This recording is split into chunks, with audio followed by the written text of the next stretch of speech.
How to choose PPF versus ELS fund and which one is better?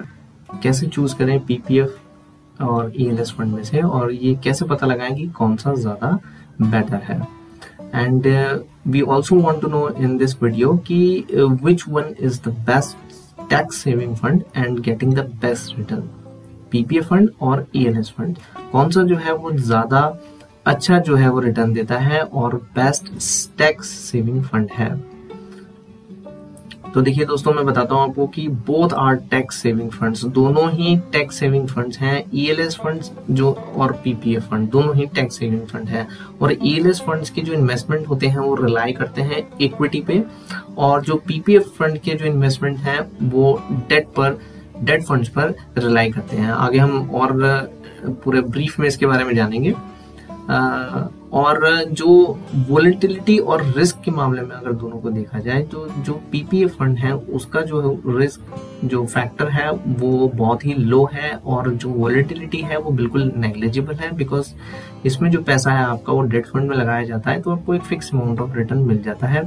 और ELS fund में जो है वो वोलेटिलिटी जो है वो बहुत ज्यादा है और रिस्क भी बहुत ज्यादा है, बिकॉज आपका जो पैसा है वो इक्विटी में लगता है डायरेक्ट. तो यहाँ पर ये जो है वो डिफरेंस है दोनों के अंदर. In both ELS and PPF funds दोनों के अंदर आप 1.5 लाख रुपए जो है वो इन्वेस्ट कर सकते हैं, जिसके ऊपर कोई भी जो है वो टैक्स नहीं आता है, और under section 80C of income tax 1961 के तहत. अब थोड़ा एक्सप्लेन करता हूं मैं अच्छे से कि what are the ELS funds. ELS funds क्या होते हैं? देखिए, ELS की फुल फॉर्म होती है इक्विटी लिंक्ड सेविंग्स स्कीम.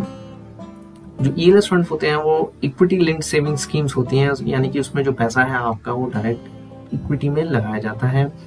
ठीक है, इसके जो भी आपका पैसा होता है इस फंड में, जो भी आपका पैसा पड़ा होता है वो सारा इक्विटी रिलेटेड इंस्ट्रूमेंट्स के अंदर आता है. These funds are suitable for a person with long term goals. ये उन्हीं के लिए सुटेबल है, उन्हीं पर्सन के लिए सुटेबल है जो कि लॉन्ग टर्म की जो है वो अपनी अप्रोच को रखते हैं. लॉन्ग टर्म के लिए आपको पैसा इसमें इन्वेस्ट करना पड़ता है. अब वो मैं बताऊंगा आपको क्यों करना पड़ता है आगे. High return of 12% and above. देखिए, जो अब तक की हिस्ट्री इसकी ELS की रिकॉर्ड फंड की जो रिकॉर्ड देखे गए हैं उसके अकॉर्डिंग एन एवरेज 12% का रिटर्न मिल ही जाता है, जो कि काफी अच्छा रिटर्न है, और उससे कभी कभी थोड़ा ज्यादा भी मिल जाता है. और एज वेल एज हमको इसमें ये भी ध्यान रखना पड़ता है, जो इसका लोएस्ट लॉकिंग पीरियड है वो 3 साल का है. मतलब 3 साल के लिए आपको इसमें इन्वेस्ट करना ही पड़ेगा. मतलब ये जो फंड है ये कंटिन्यू रखना ही पड़ेगा 3 साल के लिए मिनिमम. और इसमें आपको एक प्लस पॉइंट और मिल जाता है कि आपको एक डाइवर्सिफाइड इक्विटी पोर्टफोलियो बनाने का के तहत इन्वेस्ट करने का और बनाने का मौका मिल जाता है, जिसमें आप 500 रुपए पर मंथ से स्टार्ट कर सकते हैं. मतलब मिनिमम आप 500 रुपए पर मंथ जो है वो इन्वेस्ट कर सकते हैं ELS फंड्स में. And what are PPF funds? जो PPF फंड्स हैं वो होते हैं पब्लिक प्रोविडेंट फंड. ठीक है, ये जो होते हैं वो फंड जो होते हैं गवर्नमेंट ऑफ इंडिया के द्वारा बैक किए जाते हैं, यानी कि निर्धारित किए जाते हैं, और इसमें जो आपका पैसा है वो डेट एसेट्स के अंदर आता है. मतलब डेबिट में आपका सारा पैसा जाता है. और ये भी जो है वो लॉन्ग टर्म फाइनेंशियल गोल्स के लिए सुटेबल है, जैसे कि बच्चों के एजुकेशन के लिए, आपके रिटायरमेंट प्लान के लिए, या फिर मैरिज वगैरह के लिए इन फंड्स में आप पैसा लगा सकते हैं. और PPF का जो लॉकिंग पीरियड है वो थोड़ा ज्यादा है as compared to ELS funds, जो कि है 15 साल, और आप इसको एक्सटेंड भी कर सकते हैं अगले 5 साल के लिए. मतलब और ज्यादा 5 साल और ज्यादा इसको बढ़ा सकते हैं. इसमें एक फैसिलिटी और मिल जाती है आपको, वो है पार्शियल विड्रॉल की फैसिलिटी, जो कि 5 साल पूरे होने के बाद यानी 6ठे साल से स्टार्ट होती है. और आप इस पर अपने PPF अकाउंट पर लोन भी ले सकते हैं, जो बहुत ही मिनिमम इंटरेस्ट रेट पर मिल जाता है, यानी कि 2% इंटरेस्ट रेट पर मिल जाता है. तो ये तो था एक brief description between ELS and PPF funds के बारे में. और अब पूरा अच्छे से डिफरेंस देखते हैं दोनों के बारे में, और फिर पूरा डिफरेंस जानने के बाद, यानी कि पूरी वीडियो देखने के बाद आपको ये पता चल जाएगा कि विच वन इज बेटर, कौन सा आपके लिए ज़्यादा बेटर है, कौन सा आपके लिए ज़्यादा सुटेबल है। तो फैक्टर्स बाई फैक्टर्स इसको डिस्कस करते हैं। जो फर्स्ट फैक्टर आता है दैट इज कॉल्ड रिस्क। तो रिस्क के आधार पर अगर इसको देखा जाए तो जो पीपीएफ फंड है वो लो रिस्क है, because it is backed by the government of India. ठीक है, एक गवर्नमेंट ऑफ इंडिया के द्वारा निर्धारित कर दिया जाता है। तो एक पर्टिकुलर अमाउंट ऑफ जो मनी है, एक पर्टिकुलर अमाउंट ऑफ जो रिटर्न है वो आता रहता है।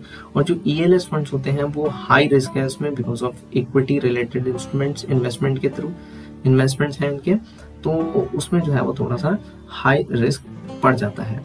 अब रिटर्न की बात करें, जैसा मैं आपको बता रहा था कि हाई रिस्क और लो रिस्क पिछले फैक्टर में, तो पीपीएफ में जो है वो सरकार के द्वारा निर्धारित किया जाता है। तो अभी जो है वो रेट ऑफ इंटरेस्ट जो है वो 7.1% मिलता है। पहले 9% भी था, फिर 8.5 हुआ था, फिर 7.9 भी कुछ दिन चला, लेकिन अभी जो है 7.1 है। तो मतलब इतना तो आपको मिलेगा ही मिलेगा।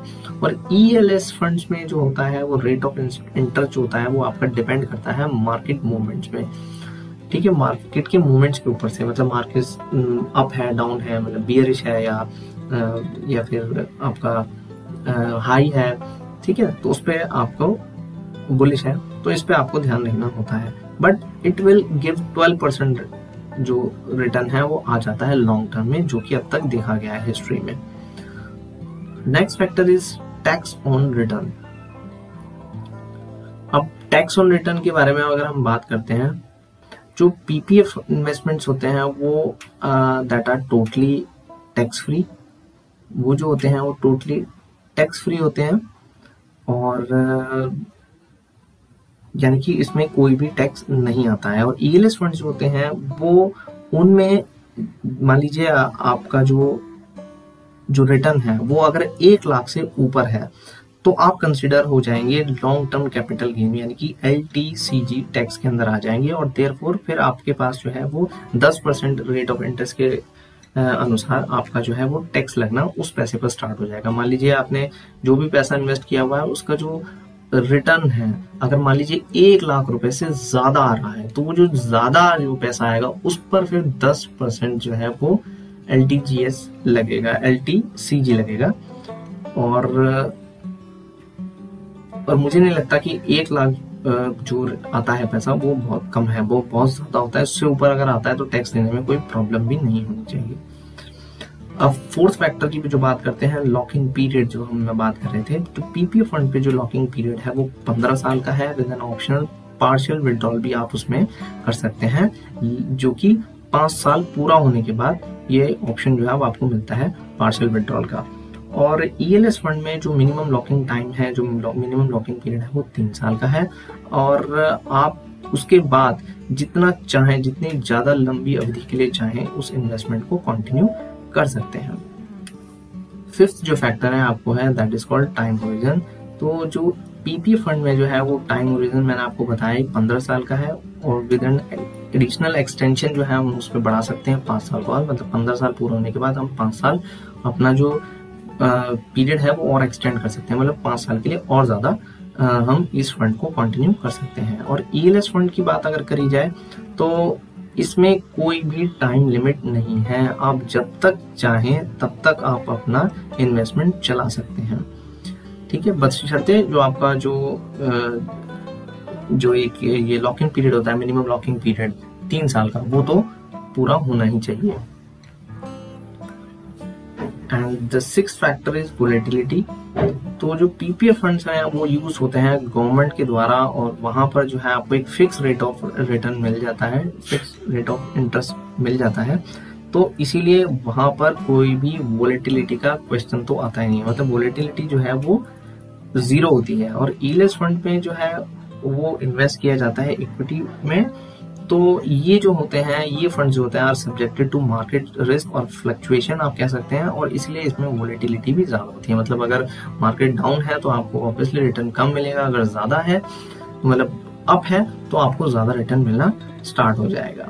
बट एट एवरेज जो देखा गया है कि 12% का रिटर्न मिल जाता है। वेयर टू इन्वेस्ट, कहाँ से इन्वेस्ट किया जाए, मतलब ये जो इन फंड्स में जो पैसा है दोनों में कहाँ से इनको खुलवाया जाए, कहाँ से डाला जाए।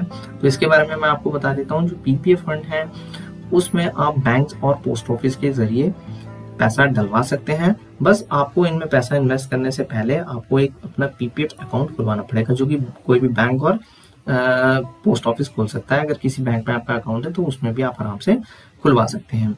इन ईएलएस फंड में जो होता है वो इन्वेस्टमेंट जो होता है वो म्यूचुअल फंड के थ्रू आप डाल सकते हैं, कर सकते हैं, और आप डायरेक्टली भी इन्वेस्ट कर सकते हैं थ्रू एएमसी वेबसाइट के थ्रू, यानी कि एसेट मैनेजमेंट कंपनीज जो होती हैं उनके थ्रू भी आप डाल सकते हैं, और online mutual fund investment portals के थ्रू भी आप डाल सकते हैं। जैसे बहुत सारे ऐप्स भी आ रहे हैं, जैसे ग्रो ऐप हो गया वगैरह वगैरह, बहुत सारे ऐप्स हैं, तो उनके थ्रू भी आप डाल सकते हैं। और डीमेट एजेंट्स के थ्रू भी अगर आप किसी को जानते हैं तो उसके थ्रू भी आप पैसा डलवा सकते हैं ईएलएस फंड से। कुल मिला के ये कह सकते हैं जो म्यूचुअल फंड में पैसा डालते हैं, लगवाते हैं, फाइनेंशियल एडवाइजर या आपके जो मैं आपको बता रहा था डीमेट एजेंट्स और डीमेट अकाउंट वगैरह खोलते हैं, वो आपको आपका पैसा ईएलएस फंड में लगा सकते हैं बड़े इजीली। अब देखिए पीपीएफ फंड में जो है वो आपका जो मिनिमम अकाउंट है वो 500 रुपए से 1.5 लाख रुपए तक मैक्सिमम है फॉर ईच फाइनेंशियल ईयर। हर साल, एक साल के अंदर, फाइनेंशियल ईयर के अंदर आप 500 रुपए से 1.5 लाख रुपए तक डाल सकते हैं। थोड़ा थोड़ा करके भी डालते, इकट्ठा 3 बारी में भी डाल सकते हैं और इकट्ठा भी डाल सकते हैं।